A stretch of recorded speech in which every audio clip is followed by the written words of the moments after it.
Muy buenas tardes. Estamos en la sesión del taller de Crítica Literaria 1, hoy 8 de septiembre del 2020, martes, primer día de la semana, primer día que tenemos clases en el taller, y bueno, esperamos que vayan entrando para poder conversar acerca de los textos que hemos elegido para esta sesión, uno de los cuales le dedicaremos un buen tiempo es precisamente La forma de la espada, de Jorge Luis Borges, publicado este texto, La forma de la espada, famoso, uno de los textos famosos de Borges, publicado en su libro Ficciones, ¿no? Ficciones, sí, que tiene dos secciones, una 1941, hay un conjunto de textos también famosos, ¿no? Y luego en la sección 1944, llamada Artificios, ahí aparece, junto a otros textos célebres de Borges, Funes el Memorioso. Y luego viene La forma de la espada, que está muy relacionado también con el tema del traidor y del héroe, ¿no? Bueno, casi todos los textos de Borges han sido estudiados una y otra vez desde distintos puntos de vista, y elegí este cuento justamente porque es muy peculiar desde el punto de vista de la narrativa, de la forma de narrar, ¿no? Y es un texto que quizá, como todo buen texto, invita a una relectura, ¿no? Vamos a esperar, todavía no ha ingresado nadie, pero estamos ya preparando la sesión que está dedicada a La forma de la espada de Jorge Luis Borges. Luego también hemos mencionado a un narrador más joven, que es Marco García Falcón, borgesiano por añadidura, y también de él hemos pedido que lea un texto.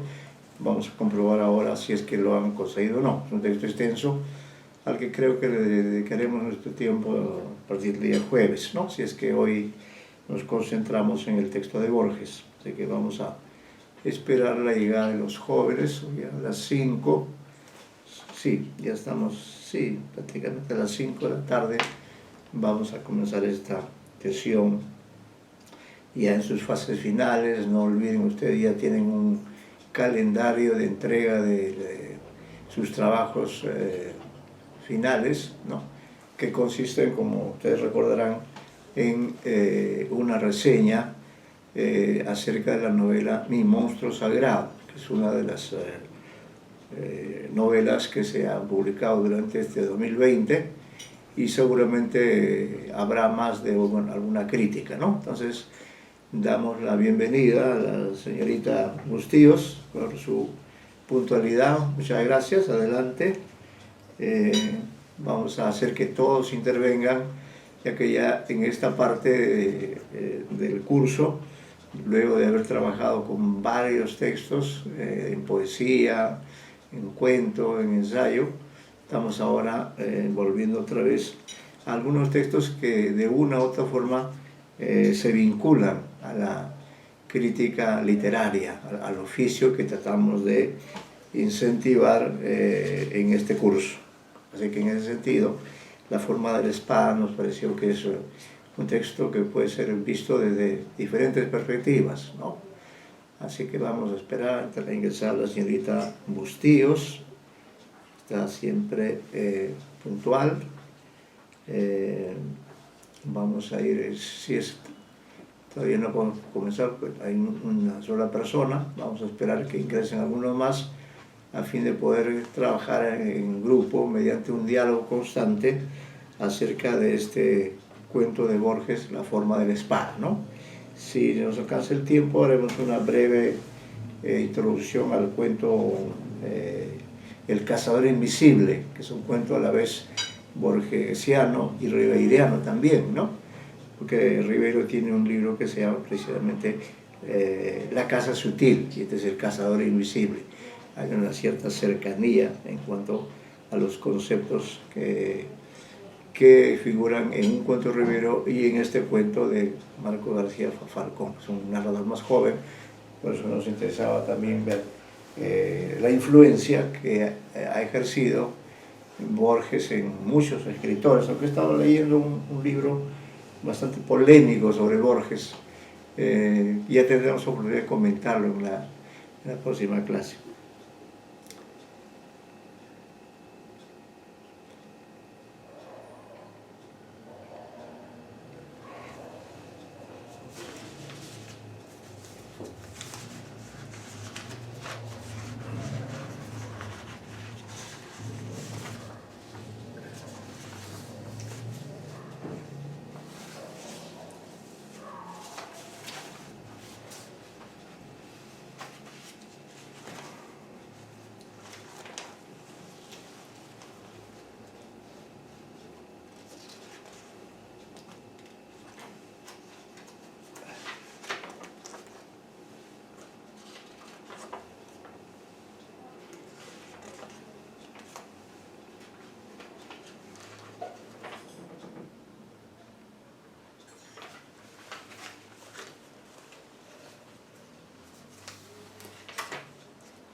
No hay nadie.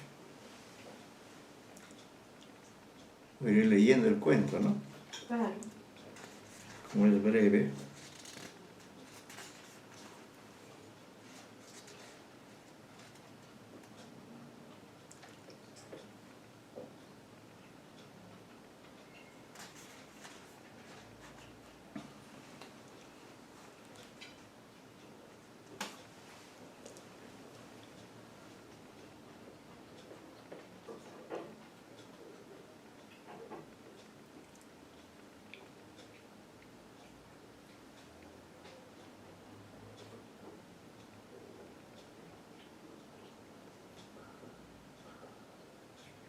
Bueno, mientras llegan los alumnos, vamos a aprovechar para grabar, para alguna oportunidad de análisis.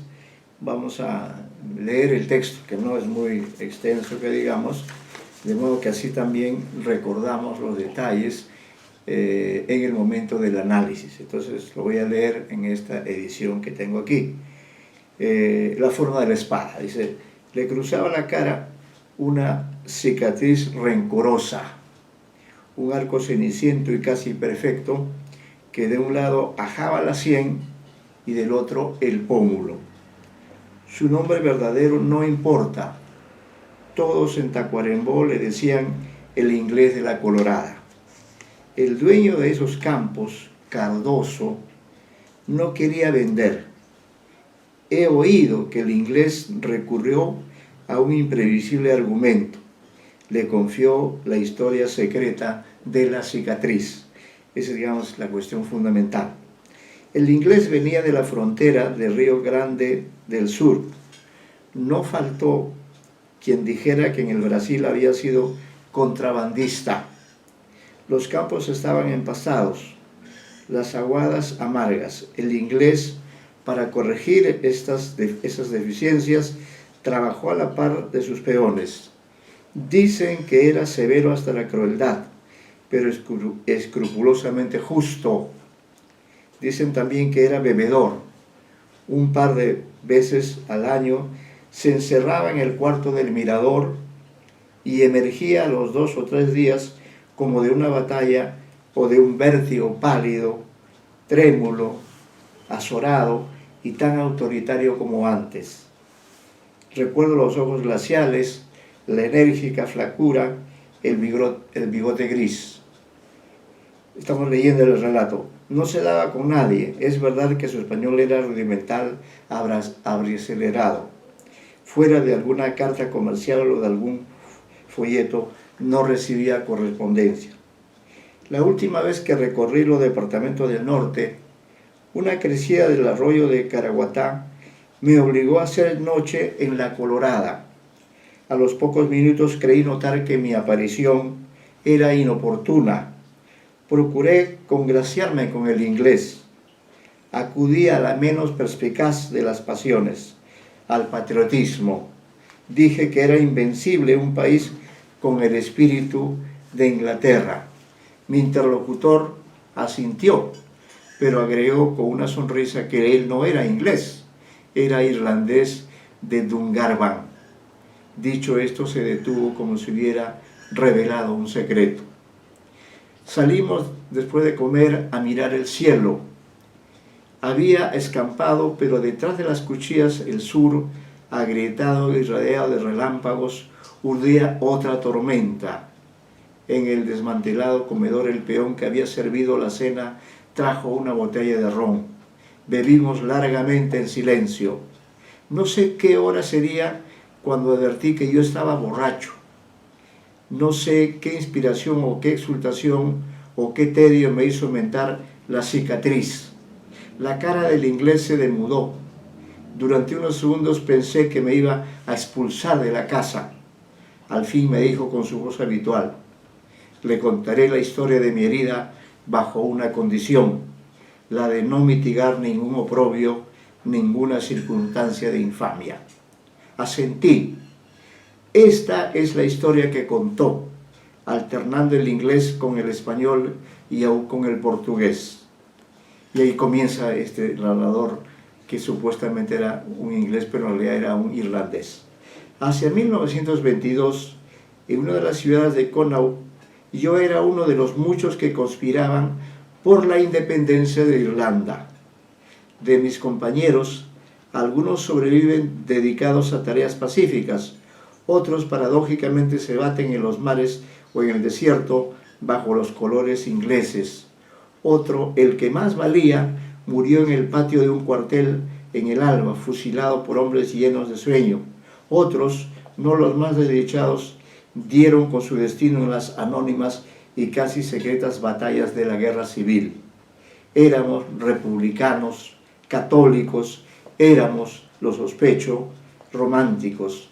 Irlanda no solo era para nosotros el porvenir utópico y el intolerable presente, era una amarga y cariñosa mitología, era las torres circulares y las ciénagas rojas, era el repudio de Parnell y las enormes epopeyas que cantan el robo de toros, que en otra encarnación fueron héroes y en otras peces y montañas. En un atardecer que no olvidaré, nos llegó un afiliado de Munster, un tal John Vincent Moon. Tenía escasamente 20 años, era flaco y fofo a la vez. Daba la incómoda impresión de ser invertebrado. Había cursado con fervor y con vanidad casi todas las páginas de no sé qué manual comunista. El materialismo dialéctico le servía para cegar cualquier discusión. Las razones que puede tener un hombre para abominar de otro o para quererlo son infinitas. Moon reducía la historia universal a un sórdido conflicto económico. Afirmaba que la revolución está predestinada a triunfar, y yo le dije que a un gentleman solo puede interesarle causas perdidas. Ya era de noche. Seguimos disintiendo en el corredor, en las escaleras, luego en las vagas calles. Los juicios emitidos por Moon me impresionaron menos que su inapelable tono apodíptico. El nuevo camarada no discutía, dictaminaba con desdén y con cierta cólera. Cuando arribamos a las últimas casas, un brusco tiroteo nos aturdió. Antes o después orillamos el ciego paredón de una fábrica o de un cuartel. Nos internamos en una calle de tierra. Un soldado enorme en resplandor surgió de una cabaña incendiada. A grito nos mandó que nos detuviéramos. Yo apresuré el paso. Mi camarada no me siguió. Me di vuelta. John Vincent Moon estaba inmóvil, fascinado y como eternizado por el terror. Entonces yo volví, derribé de un golpe al soldado, sacudí a Vincent Moon, lo insulté y le ordené que me siguiera. Tuve que tomarlo del brazo. La pasión del miedo lo invalidaba. Huimos entre la noche agujereada de incendios. Una descarga de fusilería nos buscó. Una bala rozó el hombro derecho de Moon. Mientras subíamos entre pinos, prorrumpió en un débil sollozo. En aquel otoño de 1922 yo me había guarnecido en la quinta del general Berkeley. A quien yo jamás había visto, desempeñaba entonces no sé qué cargo administrativo en Bengala. El edificio tenía menos de un siglo, pero era desmedrado y opaco y abundaba en perplejos corredores y en vanas antecámaras. El museo y la enorme biblioteca usurpaban la planta baja. Libros controversiales e incompatibles que de algún modo son la historia del siglo XIX, cimitarras de Nishapur, en cuyos detenidos arcos de círculo parecían perdurar el viento y la violencia de la batalla. Entramos por los fondos. Moon, trémula y reseca la boca, murmuró que los episodios de la noche eran interesantes. Le hice una curación, le traje una taza de té. Pude comprobar que su herida era superficial. De pronto balbuceó con perplejidad. Pero usted se ha arriesgado sensiblemente. Le dije que no se preocupara. El hábito de la guerra civil me había impelido a obrar como obré. Además, la prisión de un solo afiliado podía comprometer nuestra causa. Al otro día, Moon había recuperado el aplomo. Aceptó un cigarrillo y me sometió a un severo interrogatorio sobre los recursos económicos de nuestro partido revolucionario. Sus preguntas eran muy lúcidas. Le dije con verdad que la situación era grave. Hondas descargas de fusilería conmovieron el sur. Le dije a Moon que nos esperaban los compañeros. Mi sobretodo y mi revólver estaban en mi pieza. Cuando volví, encontré a Moon tendido en el sofá con los ojos cerrados. Conjeturó que tenía fiebre. Invocó un doloroso espasmo en el hombro. Entonces comprendí que su cobardía era irreparable. Le rogué torpemente que se cuidara y me despedí. Me abochornaba ese hombre con miedo, como si yo fuera el cobarde, no Vincent Moon. Lo que hace un hombre es como si lo hicieran todos los hombres. Por eso no es injusto que una desobediencia en un jardín contamine al género humano. Por eso no es injusto que la crucifixión de un solo judío baste para salvarlo. ¿Acaso Schopenhauer tiene razón? Yo soy los otros. Cualquier hombre es todos los hombres. Shakespeare es de algún modo el miserable John Vincent Moon. 9 días pasamos en la enorme casa del general. De las agonías y luces de la guerra no diré nada. Mi propósito es referir la historia de esta cicatriz que me afrenta. Esos 9 días en mi recuerdo forman un solo día, salvo el penúltimo cuando los nuestros irrumpieron en un cuartel y pudimos vengar exactamente a los 16 camaradas que fueron ametrallados en el fin. Yo me escurría de la casa hacia el alba, en la confusión del crepúsculo. Al anochecer estaba de vuelta. Mi compañero me esperaba en el primer piso. La herida no le permitía descender a la planta baja. Lo rememoro con algún libro de estrategia en la mano. El arma que prefiero en la artillería, me confesó una noche. Inquiría nuestros planes, le gustaba censurarlos o reformarlos. También solía denunciar nuestra deplorable base económica, profetizaba, dogmático y sombrío, el ruinoso fin. «C'est un fer famblé», murmuraba. Para mostrar que él era indiferente ser un cobarde físico, magnificaba su soberbia mental. Así pasaron bien o mal 9 días. El 10º, la ciudad cayó definitivamente en poder de los Black and Tans. Altos jinetes silenciosos patrullaban las rutas. Había cenizas y humo en el viento. En una esquina vi tirado un cadáver menos tenaz en mi recuerdo que un maniquí en el cual los soldados interminablemente ejercitaban la puntería en mitad de la plaza. Yo había salido cuando el amanecer estaba en el cielo. Antes del mediodía volví. Moon en la biblioteca hablaba con alguien. El tono de la voz me hizo comprender que hablaba por teléfono. Después oí mi nombre. Después que yo regresaría a las 7. Después la indicación de que me arrestaran cuando yo atravesara el jardín. Mi razonable amigo estaba razonablemente vendiéndome. Le oí exigir unas garantías de seguridad personal. Aquí mi historia se confunde y se pierde. Sé que perseguía al delator a través de negros corredores de pesadilla y de hondas escaleras de vértigo. Moon conocía la casa muy bien, harto mejor que yo. 1 o 2 veces lo perdí. Lo acorralé antes de que los soldados me detuvieran. De una de las panoplias del general arranqué un alfanje. Con esa media luna de acero le rubriqué en la cara, para siempre, una media luna de sangre. Borges, a usted que es un desconocido, le he hecho esta confesión. No me duele tanto su menosprecio. Aquí el narrador se detuvo, dice Borges. Noté que le temblaban las manos. Y Moon le interrogué. Cobró los dineros de Judas y huyó al Brasil. Esa tarde en la plaza vio fusilar un maniquí por unos borrachos. Aguardé en vano la continuación de la historia, dice Borges, el narrador. Al fin le dije que prosiguiera. Entonces un gemido lo atravesó. Entonces me mostró con débil dulzura la corva cicatriz blanquecina. «¿Usted no me cree?», balbuceó. «¿No ve que llevo escrita en la cara la marca de mi infamia? Le he narrado la historia de este modo para que usted la oyera hasta el fin. Yo he denunciado al hombre que me amparó. Yo soy Vincent Moon. Ahora desprécieme».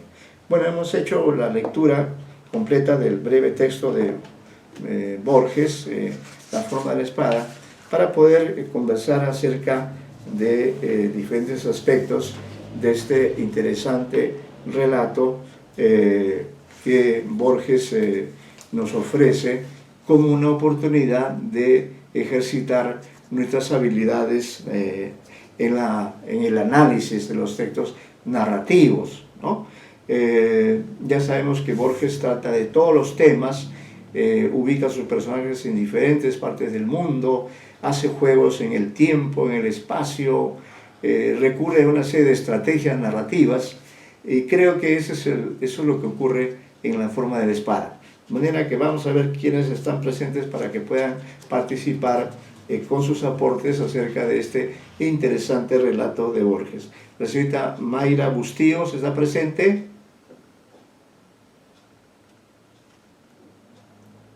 Mayra Bustíos. Córdoba.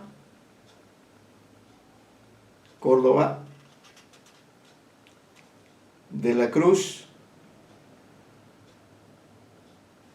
La señorita Mayra Bustíos ya está, ¿no? El señor Córdoba no está. Sí, la señorita Bustíos sí está. De la Cruz. Galarreta. Ya, gracias señorita Galarreta. Ya, gracias. Ijar.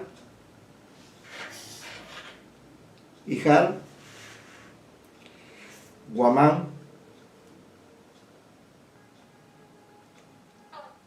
¿Guamán está presente? ¿Guamán? Sí, ¿no? Presente. Ya, de acuerdo. Minaya. Minaya está presente. Ortega.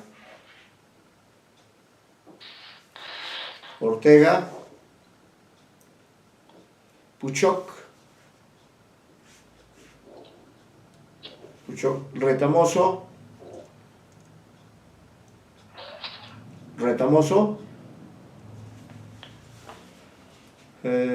Tupayachi. Bien. ¿Quién, por favor? ¿Minaya? Tupayachi. Tupayachi, ya. Tupayachi, de acuerdo.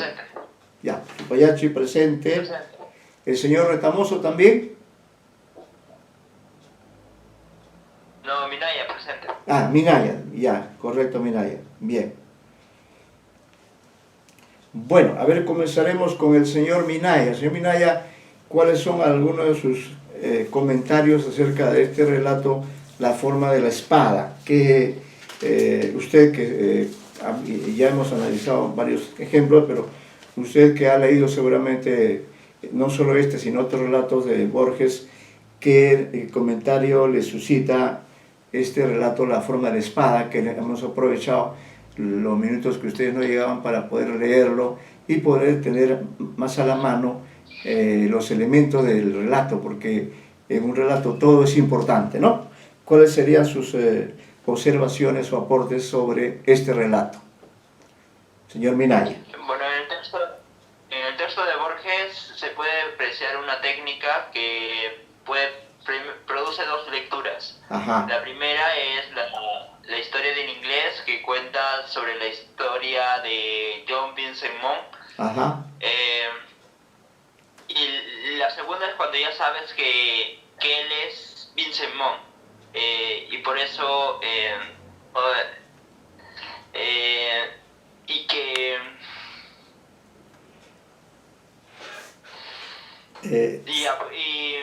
pues esas dos lecturas hay una gran diferencia porque en la segunda ya sabes por qué al principio Claro.